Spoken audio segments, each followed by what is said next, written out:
주시는 하나님의 말씀 받도록 합니다. 하나님의 말씀 열왕기하 9장 1절에서 4절까지 말씀입니다. 찾으신 줄 알고 교독합니다. 선지자 엘리사가 선지자의 제자 중 하나를 불러 이르되 너는 허리를 동이고 이 기름병을 손에 가지고 길랏 라모스로 가라.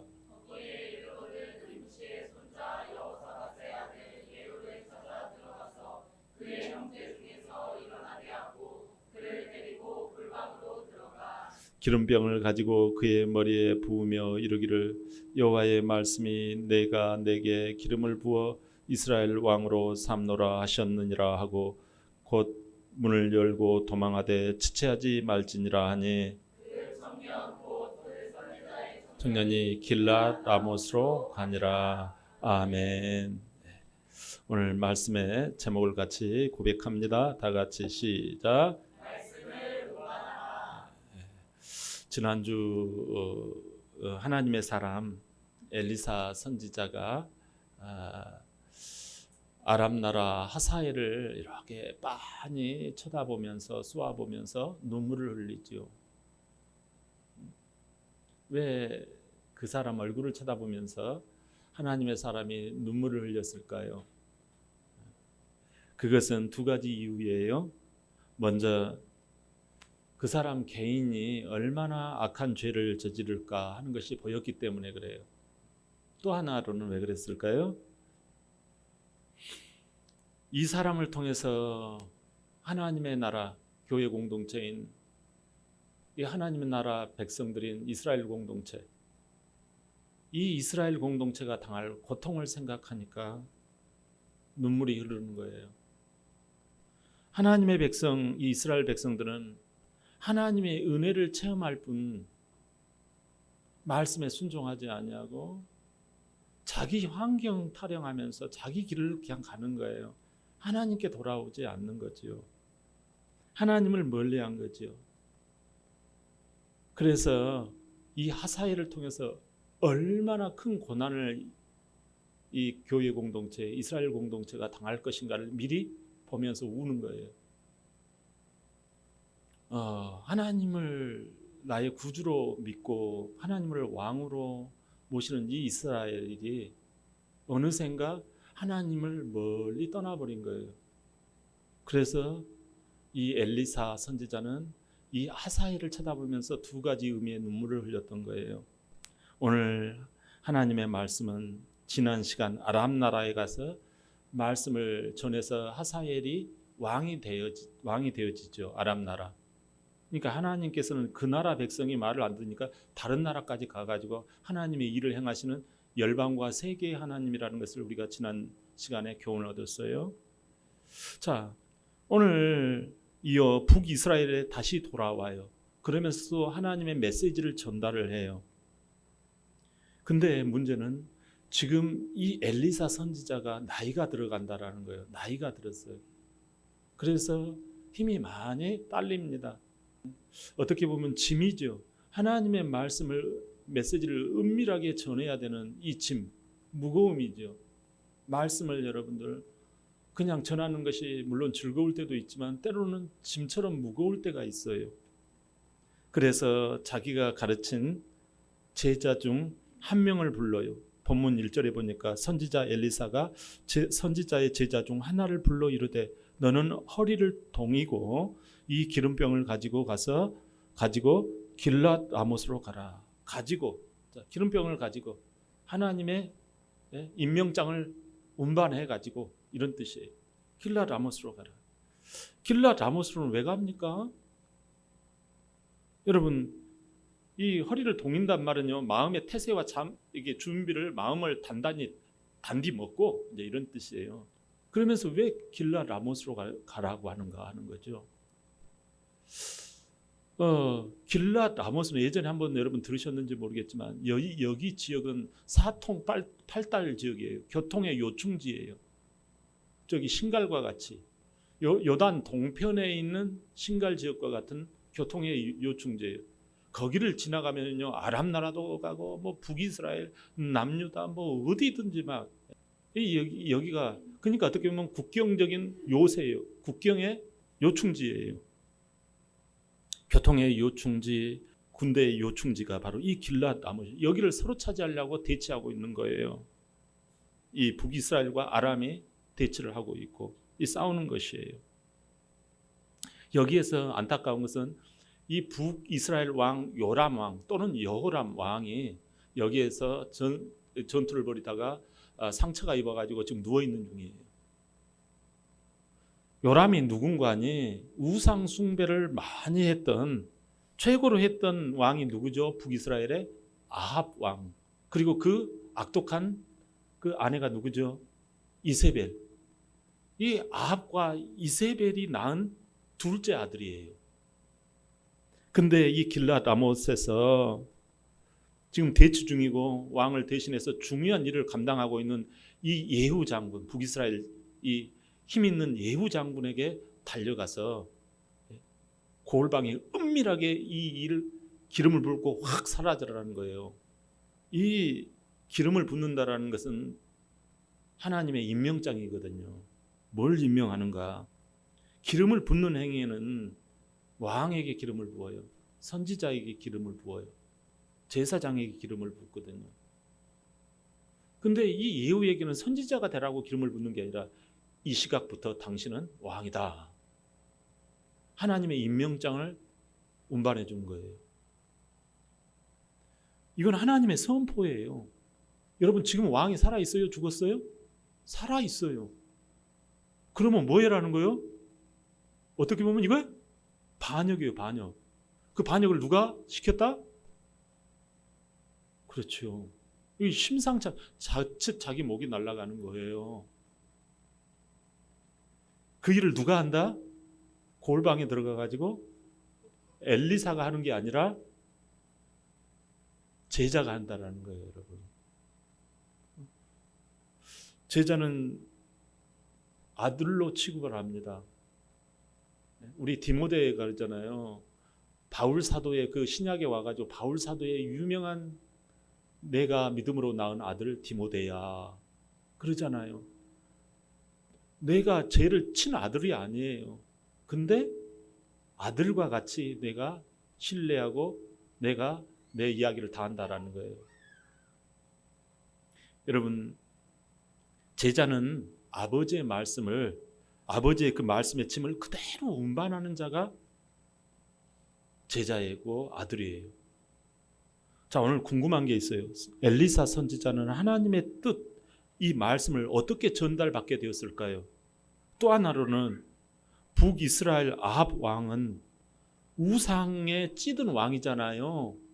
근데 우상에 찌든 왕을 아합 왕도 죽고 큰아들 아하시아 왕도 죽고 그 다음 왕인 이 요람 왕 둘째 아들 때 지금 확 갈아치고 심판을 내리는 거예요. 왜 이렇게 때늦은 이런 일을 벌이실까요? 자, 열왕기상 19장에 보면 세상이 하나님을 떠나요. 하나님을 멀리하는 게 뭐라고 그랬죠? 죄라고 그랬어요. 하나님을 멀리하는 게 그 죄예요. 멀리 떠나서 엉망이 되어져요. 세상이 엉망이 됩니다. 그때 하나님은 세 사람을 세우도록 명령을 해요. 말씀을 줘요. 아람 나라의 하사엘을 세워라. 북이스라엘의 예후를 세워라. 예후. 이 예후 장군을 왕으로 세워라. 그리고 선지자 엘리사를 세우라고 엘리야 선지자에게 이 열왕기상 19장에 미리 그때 말씀을 해요. 근데 엘리야가 너무 진짜 850대 1에 이 바알과 아세라 선지자들과 싸우면서 기진맥진하잖아요. 너무 하다가 자기가 힘에 겨워서인지 어떤 연유인지 세 가지를 세우라고 했는데 딱 한 가지만 세우고 그냥 하늘로 올라가 버립니다. 그 사람이 누구 한 사람을 세웠어요? 바로 엘리사 선지자만 세우고 나머지 두 사람은 못 세운 거예요. 그 하나님이 세우라고 한 그 사람을 지금 이 엘리사가 나이가 늦었지만 지금 세우고 있는 거예요. 그러니까 하나님의 말씀은요, 이게 한번 하시겠다고 하면요 계속 하시는 거예요. 우리가 생각을 했을 때, 하나님 말씀은 사라져버린 것 같아요. 심지어 엘리사도 이제 늙어가지고 말씀은 잊혀진 듯 했어요. 근데 아람 하사엘이 지금 왕이 되어가지고 있고 북이스라엘 아합 가문이 오늘 멸절이 되고 심판을 받은 거예요. 그 신복인 장군 에이후가 쿠데타로 지금 하나님의 임명장을 받은 거예요. 왜 진즉 그 악한 아합 왕 시절 때 심판하지 않았을까요? 열왕기상 21장 27절이에요. 시작. 아합이 이 모든 말씀을 들을 때 그의 옷을 찢고 굵은 배로 몸을 금식하고 굵은 배에 누우며 또 풀이 죽어 다니더라. 아멘. 여기서 옷을 찢었다라는 말은 옷을 찢었다라는 의미가 아니라 뭘 했다? 회개를 했다라는 거예요. 마음을 회개하고 겸손하고, 예? 여기서 보니까 풀이 죽어 지내더라. 예? 겸손하고 낮게 처신하고, 예? 겸비하며 다녔다라는 거예요. 이렇게 처신한 거예요. 엘리야 선지자는 아합 왕과 왕비 이세벨이 비참히 죽어 개들이 먹고 새들이 뜯어 먹으리라 하자 아합 왕은 회개한 거예요. 그러자 하나님은 어떻게 하세요? 심판을 늦추시고 오늘 지금 몇 대가 지났어요. 왕이 몇 대가 지금 심판을 내리고 있는 거예요. 여러분, 우리가 적용할 점이 뭐예요? 하나님은 한번 약속하신 것은 이행하신다 안 하신다? 하신다라는 사실이에요. 여러분, 꿈이 있습니까? 하나님이 나에게 말씀으로 주시는 비전과 약속이 있으십니까? 하나님은 반드시 이루어 가세요. 여러분, 조금 늦더라도 반드시. 우리는 때때로 믿음 생활할 때요, 하나님 나 왜 이렇게 믿음 생활이 힘든지 몰라요. 때로는 재미없는지 몰라요, 목사님. 그럴 때가 있잖아요. 여러분, 신앙생활 내가 하는 게 아니에요. 내 안에 성령님이 도와주시는 거예요. 여러분, 믿음이라고 하는 건 영적인 눈을 열면 되는 거예요. 그 말씀을 붙잡고 인내하고 말씀을 내가 잘은 못하지만 운반만 한다면요, 하나님이 성취해 가셔요. 할렐루야. 또 죄를 지었을지라도 회개하고 빨리 신앙 모드로 빨리 들어가면 돼요.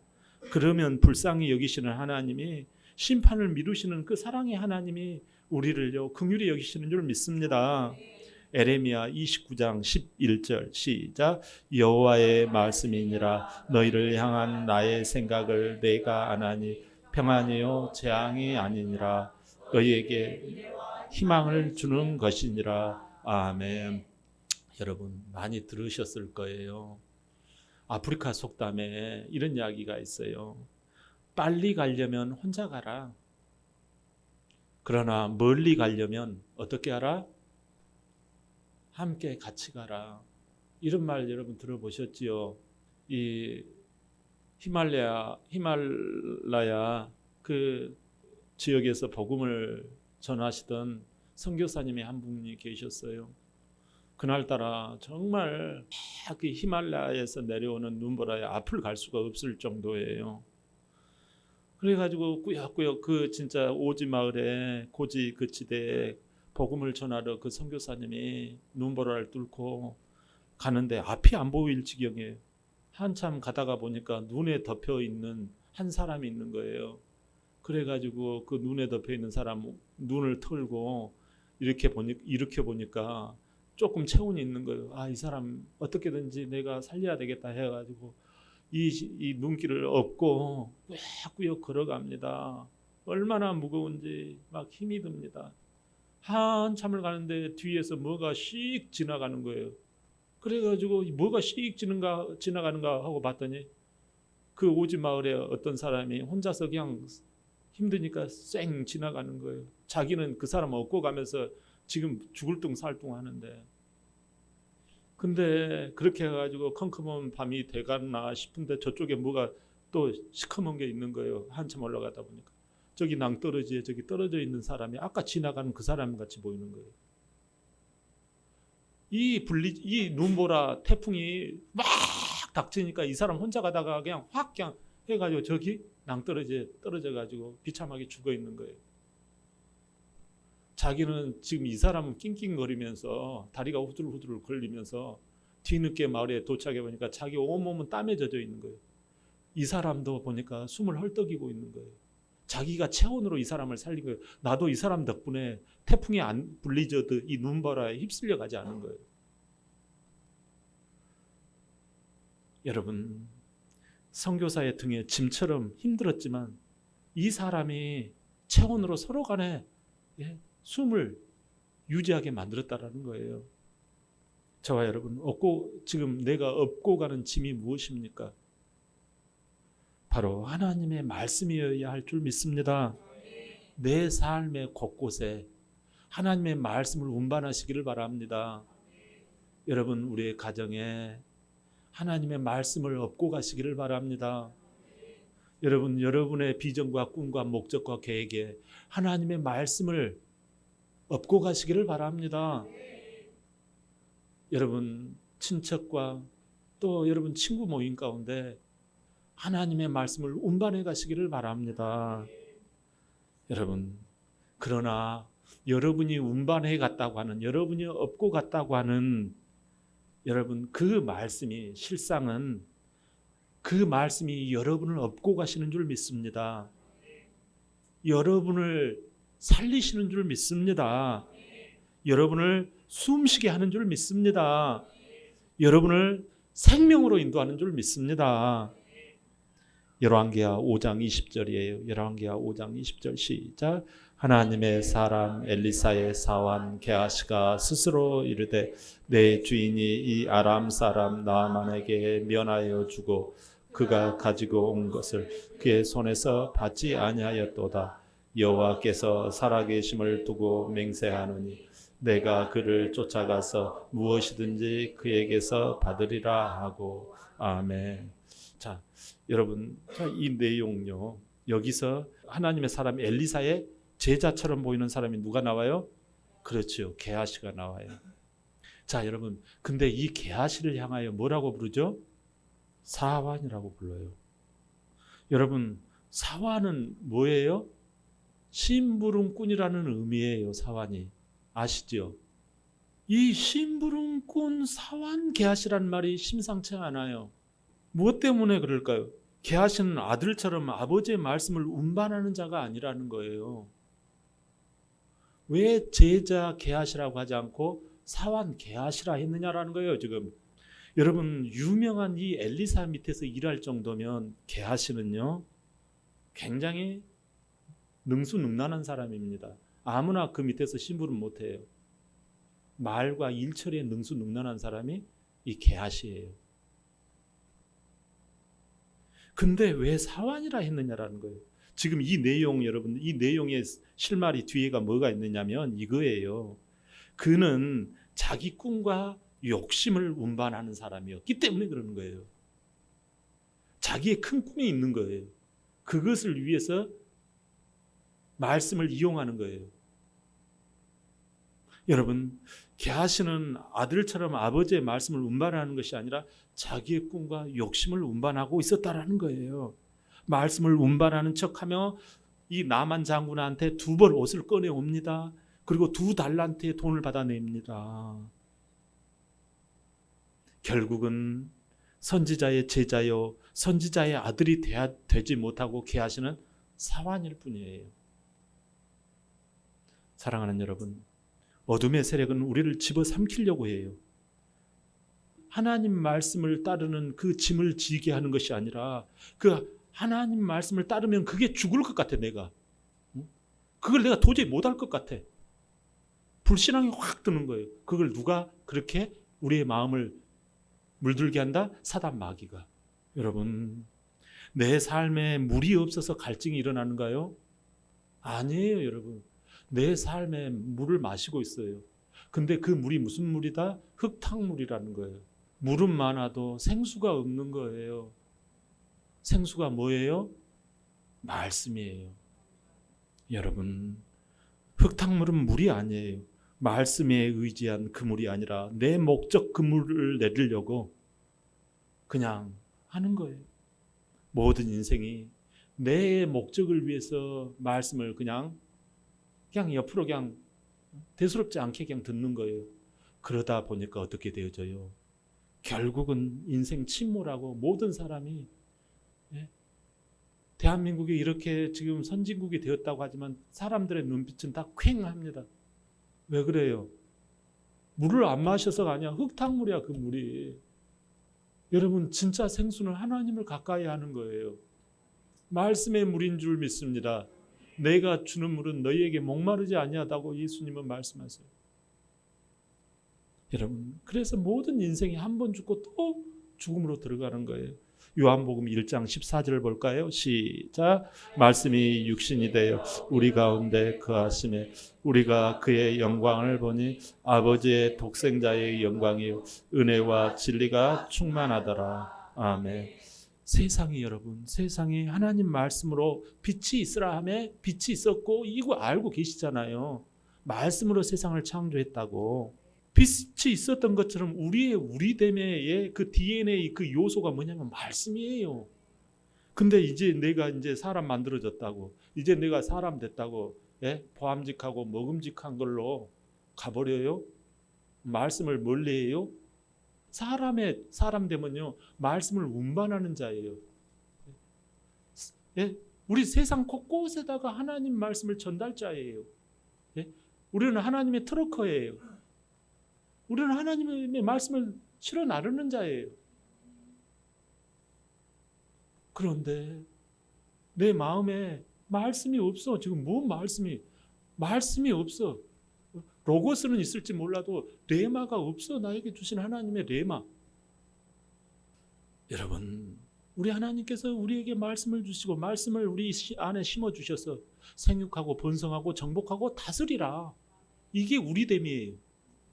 우리의 비전이에요. 이래서 인간을 만드셨는데 우리가 욕심만 운반하니까 어둠에 빠져서 영원한 죽음을 맞이하는 둘째 죽음, 사망, 지옥 가운데 들어가게 됐잖아요. 근데 우리를 너무 사랑하시는 하나님이 놀라운 계획을 가지고 계셨어요. 다시 복구 계획을 가지고 계셨어요. 그 복구 계획이 누구예요? 예수 그리스도. 하나님의 아들 예수님이 죽음과 어둠뿐인 우리를 살리고자 십자가에서 이 어둠과 이 흙탕물을 다 가져가셨어요. 예? 이 껌껌함을 다 받아가셨어요.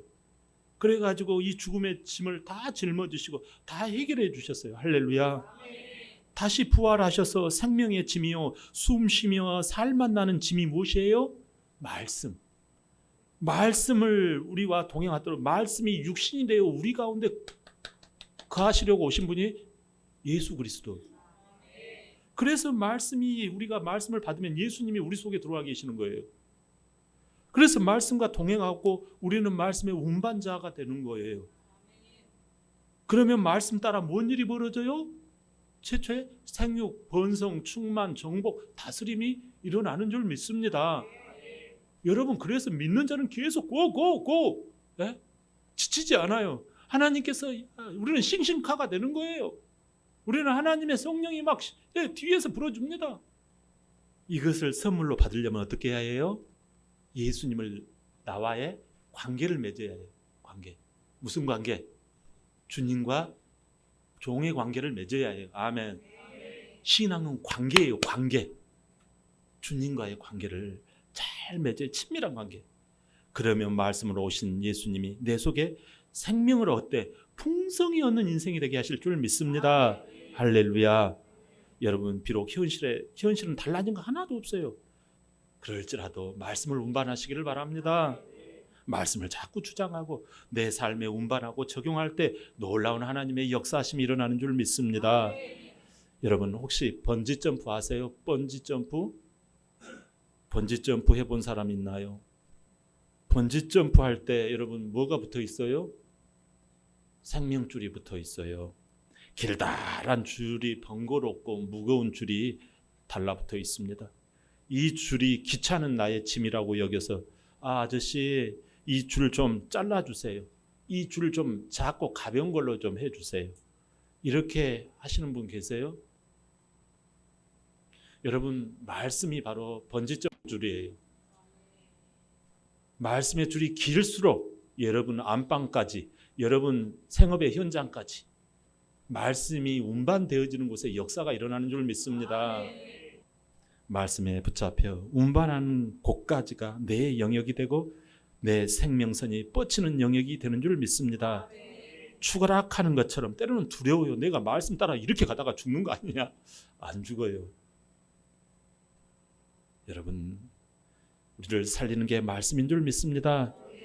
창세기 12장 4절에 보니까 아브라함이 여호와의 말씀을 따라갔고 롯도 그와 함께 갔으며 아브라함이 하란을 떠날 때 75세였다라고 해요.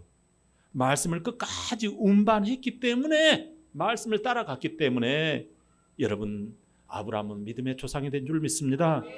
사랑하는 성도 여러분, 오늘 늙은 엘리사 선지자는 말씀의 짐을 한 겸손하고 신실한 제자를 통해서 목적지 이스라엘 예후에게 전달합니다. 죽을 수도 있는 이 순간 이름도 없이 빛도 없이 순종하며 살다간 이 이름 모를 엘리사의 제자, 우리 모두 이 길을 걸어가야 되지 않겠습니까? 사환 게하시가 되시겠습니까? 이름도 빛도 없는 제자가 되시겠습니까? 교회는 말씀을 운반하는 공동체예요, 여러분. 큐티와 셀 모임, 숨쉬는 짐입니다. 영원한 천국의 삶이 여기에서 나오는 줄 믿습니다. 한 주 말씀을 아름답게 운반하시길 주의 이름으로 축원합니다. 아멘.